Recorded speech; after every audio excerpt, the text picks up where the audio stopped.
Luke 24 from the Message. At the crack of dawn on Sunday, the women came to the tomb carrying the burial spices they had prepared.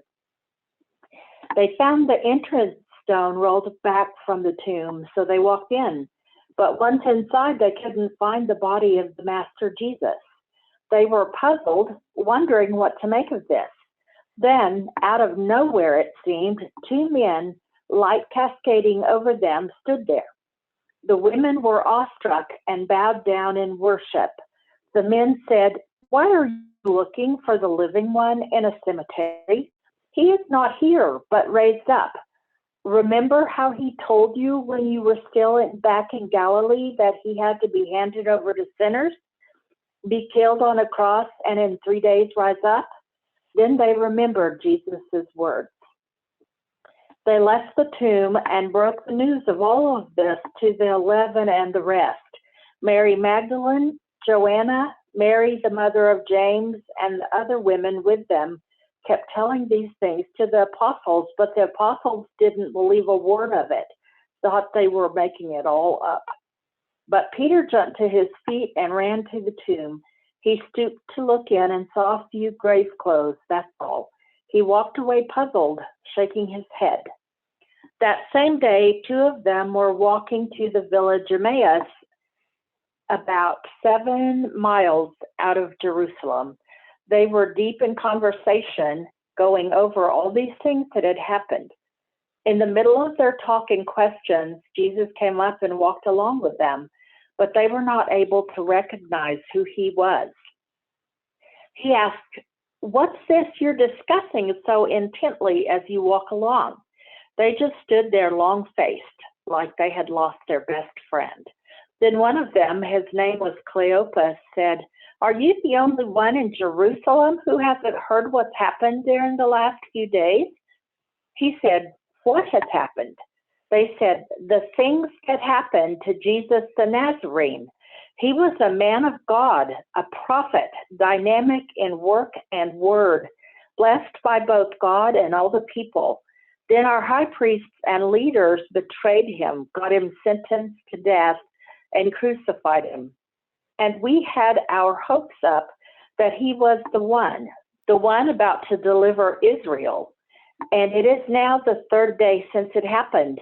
But now some of our women have completely confused us. Early this morning, they were at the tomb and couldn't find his body. They came back with the story that they had seen a vision of angels who said he was alive. Some of our friends went off to the tomb to check and found it empty, just as the women said. But they didn't see Jesus." Then he said to them, "So thick-headed, so slow-hearted, why can't you simply believe all that the prophet said? Don't you see that these things had to happen, that the Messiah had to suffer, and only then enter into his glory?" Then he started at the beginning with the books of Moses and went on through all of the prophets, pointing out everything in the scriptures that referred to him. They came to the edge of the village where they were headed. He acted as if he were going on, but they pressed him. "Stay and have supper with us. It's nearly evening. The day is done." So he went in with them, and here is what happened. He sat down at the table with them. Taking the bread, he blessed and broke it and gave it to them. At that moment, open-eyed, wide-eyed, they recognized him, and then he disappeared. Back and forth they talked. "Didn't we feel on fire as he conversed with us on the road, as he opened up the scriptures for us?" They didn't waste a minute. They were up and on their way back to Jerusalem. They found the 11 and their friends gathered together talking away. "It's really happened. The Master has been raised up. Simon saw him."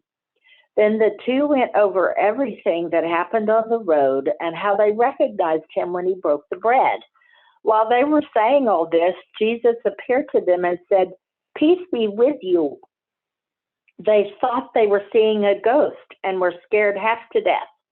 He continued with them, "Don't be upset, and don't let all these doubting questions take over. Look at my hands. Look at my feet. It's really me. Touch me. Look me over from head to toe. A ghost doesn't have muscle and bone like this."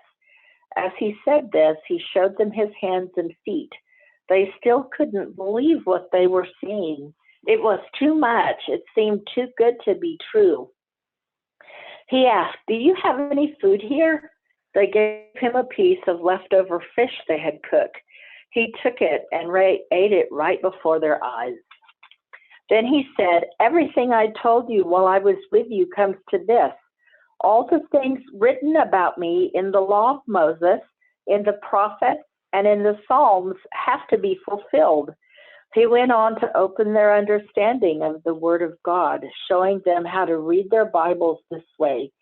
He said, "You can see now how it is written that the Messiah suffers, rises from the dead on the third day, and then a total life change through the forgiveness of sins is proclaimed in his name to all nations, starting from here, from Jerusalem.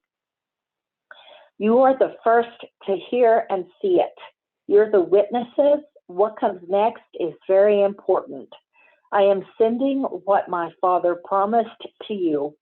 So stay here in the city until he arrives, until you're equipped with power from on high." He then led them out of the city over to Bethany. Raising his hands, he blessed them, and while blessing them, took his leave, being carried up to heaven. And they were on their knees worshiping him. They returned to Jerusalem bursting with joy. They spent all their time in the temple praising God. Yes,